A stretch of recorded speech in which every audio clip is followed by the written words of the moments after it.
ధూమపానం వలన కలిగే దుష్ఫలితాలను వివరిస్తూ ఘనాపూర్లోని medicity institute of medical sciences విద్యార్థులు షామీర్పేట్ మండల పరిధిలోని అలియాబాద్ మున్సిపల్ కేంద్రంలో ర్యాలీ నిర్వహించారు. ఈ ర్యాలీని Medicity institute of medical sciences pulmonary medicine HOD doctor Sailaja ప్రారంభించారు. ప్రజలకు అలిగిస్తూ అలియాబాద్ మున్సిపల్ కార్యాలయం వరకు ఈ ర్యాలీ నిర్వహించారు. ఈ సందర్భంగా డాక్టర్ శైలజ మాట్లాడుతూ ప్రతి సంవత్సరం నవంబర్ నెలలో సిఓపిడి దీర్ఘకాలిక అబ్రెసిస్టివ్ పల్మనరీ డిజీజ్ అనే శ్వాస సంబంధిత వ్యాధి అవగాహన కార్యక్రమం నిర్వహిస్తామని తెలిపారు. ధూమపానం వలన ఎన్నో రకాల ఆరోగ్య సమస్యలు తలెత్తుతాయని ఆమె వివరించారు. ధూమపానం చేసే వారి ఊపిరితిత్తులు త్వరగా పాడవుతాయని, తద్వారా వాటి శక్తి తగ్గి ఊపిరి పీల్చుకోవడం ఇబ్బందిగా మారిపోతుందని, అది చివరకు ప్రాణాంతకంగా మారుతోందని హెచ్చరించారు. మేము సిఓపిడి అవేర్నెస్ మంత్ లాగా సెలబ్రేట్ చేస్తాము. ఇదంతా వరల్డ్ వైడ్ జరుగుతుంది. సో సిఓపిడి అంటే మనకి యూజువల్గా ఎక్కువగా మన ఏరియాస్లో సిగరెట్ స్మోకింగ్ కానీ ఆడవాళ్ళలోనేమో ఏదన్నా మనం మట్టి పొయ్యిల మీద వంట చేసినప్పుడు దాంతో వస్తుంది. దీని లక్షణాలు దగ్గు, దమ్ము. సో ఇది మనం ఒక్కొక్క స్టేజ్ మినిమల్ సిమ్టమ్స్తో ఎక్కువగా బాధపడే అంత స్టేజ్ కూడా వస్తుంది.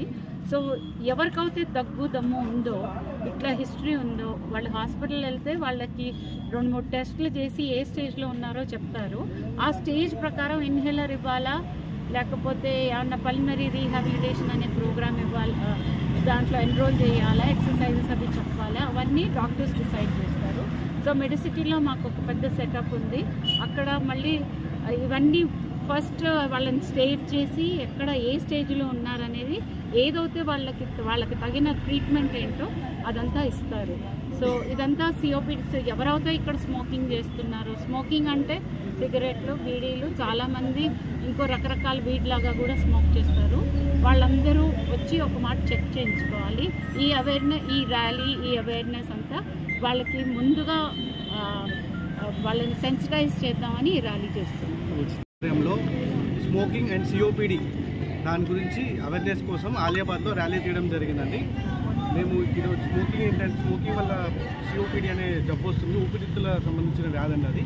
అది 2 రకాలు, క్రానిక్ బ్రాంకైటిస్ అంటాము, ఎంఫెసిమ్ అంటాము.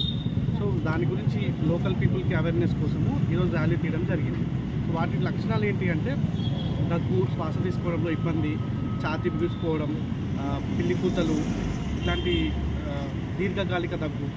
సో ఈ సిమ్టమ్స్ కామన్గా పేషెంట్స్ ప్రజెంట్ అవుతుంటారండి. మెయిన్ కాజ్ ఏంటంటే వీటికి స్మోకింగ్, అంటే ధూమపానము, మన outdoor or indoor air pollution అంటాం. అంటే డస్ట్కి ఎక్స్పోజ్ అయినా కానీ, లేకపోతే వేరే వాళ్ళు స్మోకింగ్ చేసి అది పీల్చుకోవడం కానీ, దాన్ని ప్యాసివ్ స్మోకింగ్ అంటాము. ఇది మెయిన్ కారణాలండి. సో వీటి ట్రీట్మెంట్ ఉందంటే ఉందండి. సో స్మోకింగ్ ఫస్ట్ థింగ్ అంటే స్మోకింగ్ స్టాప్ చేయాలి, ధూమపానం కంప్లీట్గా స్టాప్ చేయాలి. ఇంకోటి ఇన్హేలర్స్ అవైలబుల్, ఇన్హేలర్స్ ఉన్నాయి, ఇన్హేలర్స్ వాడితే దీన్ని కంట్రోల్ చేయవచ్చు. ఇంకోటి వ్యాక్సినేషన్స్ అండ్ పల్మనరీ రీహాబిలిటేషన్. కానీ స్మోకింగ్ కంటిన్యూ చేస్తే మాత్రం ఈ ఊపిరితిత్తులు మొత్తం పాడైపోయి మనం లంగ్ ట్రాన్స్ప్లాంట్ చేయాల్సి వస్తున్న పరిస్థితి వస్తుంది. సరే, ఇటువంటి ముచ్చట్లు ఇంకా మస్తుగా పట్టుకొస్తాయి. కానీ అప్పటిదాకానైతే మీరు మా ఛానల్ని సబ్స్క్రైబ్ చేసుకోరి. షేర్ల పనే కాబట్టి షేర్లు చేయురి.